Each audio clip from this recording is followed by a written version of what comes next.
Hi, this is Darren Callahan. I'm the writer, director, and composer of Under the Table. And I'm John Klein. I'm the director of photography and the co-producer of Under the Table and the producer of Glass City Films, which you see before you.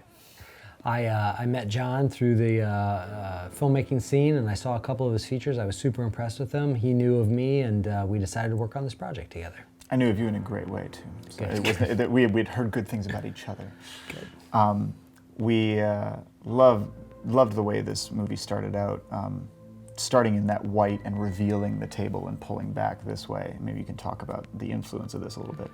Sure, this shot is a Steadicam shot.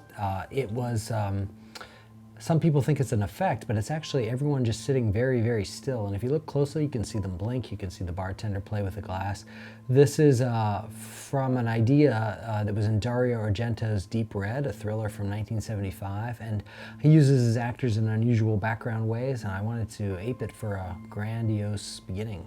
And it kind of creeps you out. It establishes the geography of the restaurant really well, but because of this incredibly wide, distorted lens we're using, the background kind of bows a little bit, it ebbs and flows, and we shot it on a Steadicam to achieve this very smooth, dramatic motion, which put me through hell a little bit. Yes, lots of sweat, shot. blood, and tears. The end here is the slate with the title card in very retro fashion, including the teeth of the tablecloth there. Looks very nice. It moves into a nice dissolve here that's a kind of an homage to Stanley Kubrick and shots from The Shining. And I think Mike Melenda, the editor, did a nice job holding on this shot a little bit while people pick up their menus. It's kind of nice feeling that they're getting transported into this moment.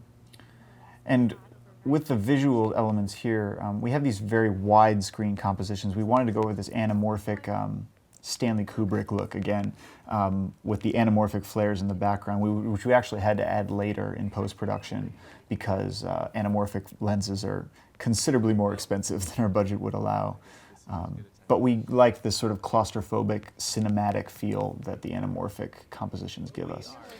I should say production designer Ashley Ann Woods did a great job with this restaurant and making it look as good as you see it here. But a lot of the things on the wall are originally in place and look fantastic. This was a great location. We were really lucky to get it. The whole film was shot in just one night at this restaurant, and they were extremely accommodating and obviously had a great look.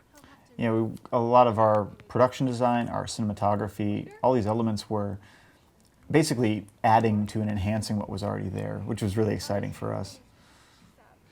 This is Paul Martinez making his entrance as the waiter. I've seen him in several Chicago theater productions. He's always fantastic. Danielle, as Emma, did an amazing job, and then Cole and Sasha playing the boyfriend-girlfriend are super naturalistic. I've seen them in a lot of work, and I've always admired them. What I love about this is it's just a great wealth of Chicago talent and Midwest talent in this movie.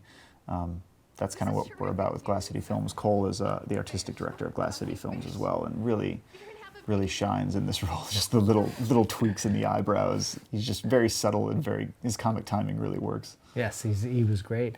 And a nice little 360 shot here to get to see a little bit more of the restaurant and a little bit more of the geography of the restaurant so you know where people are at different times, which is really important. That opening shot helped with it.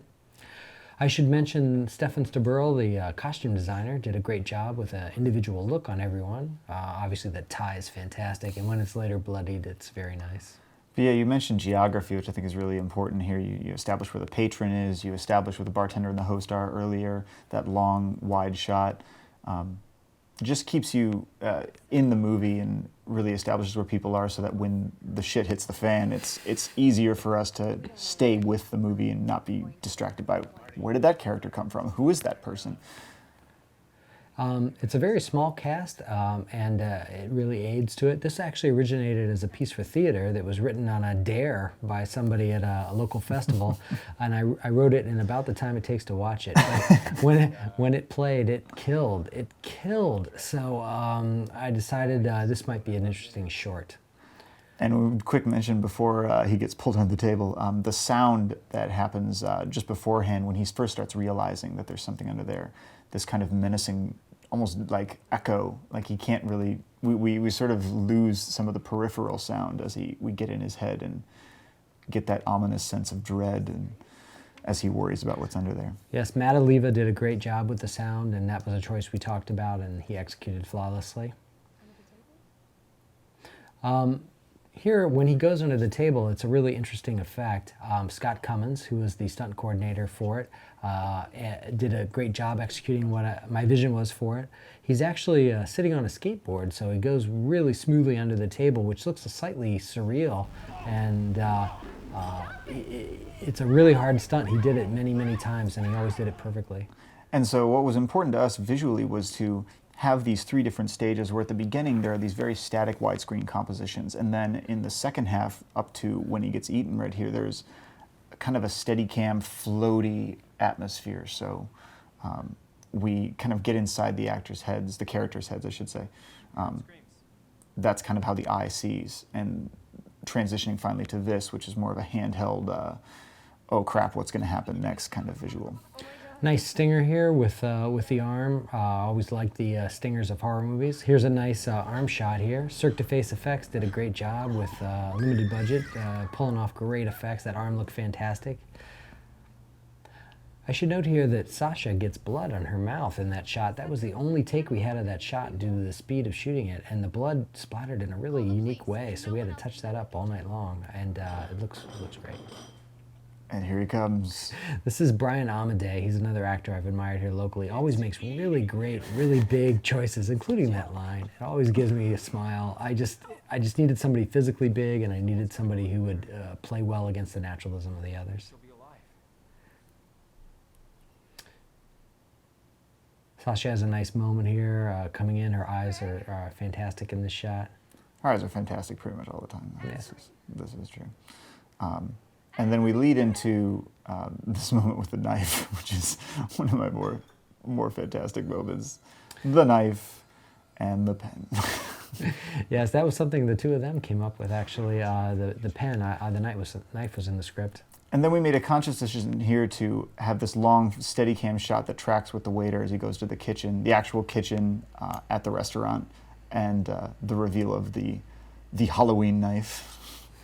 Yes, this knife is a direct tribute to John Carpenter's Halloween. There's actually many things, including this Steadicam shining like shot here, that are a nod to other horror films. The monster at the end is a nod to Tobe Hooper's The Funhouse. So if you're familiar with horror movies, there's a lot to choose from here. But we wanted that Steadicam shot to kind of identify with the waiter. This is sort of his moment of heroism as he kind of slowly steps forward towards the danger while everyone else who knows Greg is kind of backing away from him.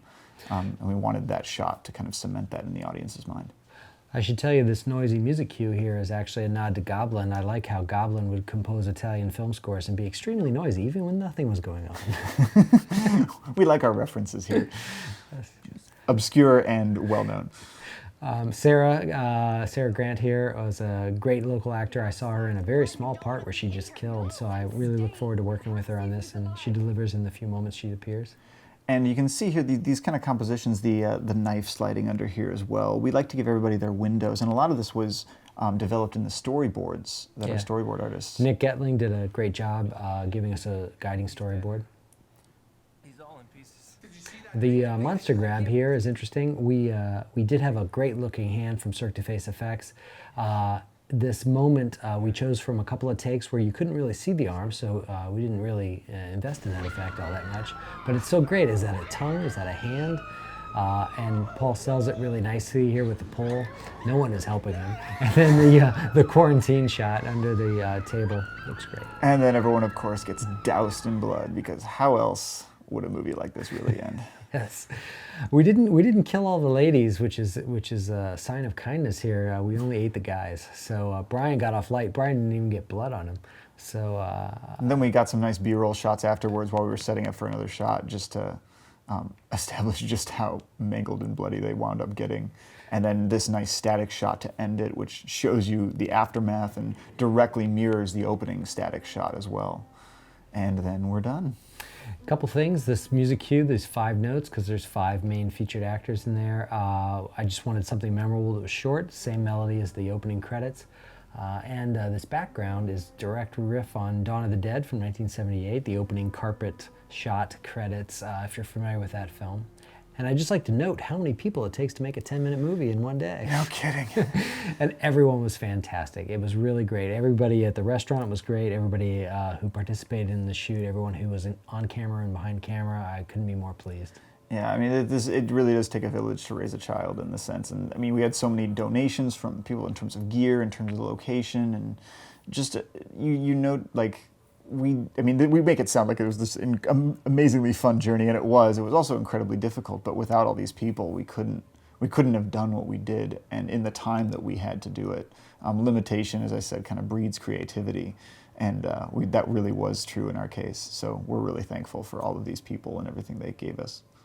So anybody we didn't mention in this commentary, thank you. Thank you. You all did fantastic. It was a real pleasure to work with you, and we hope to do so again in another endeavor in the future.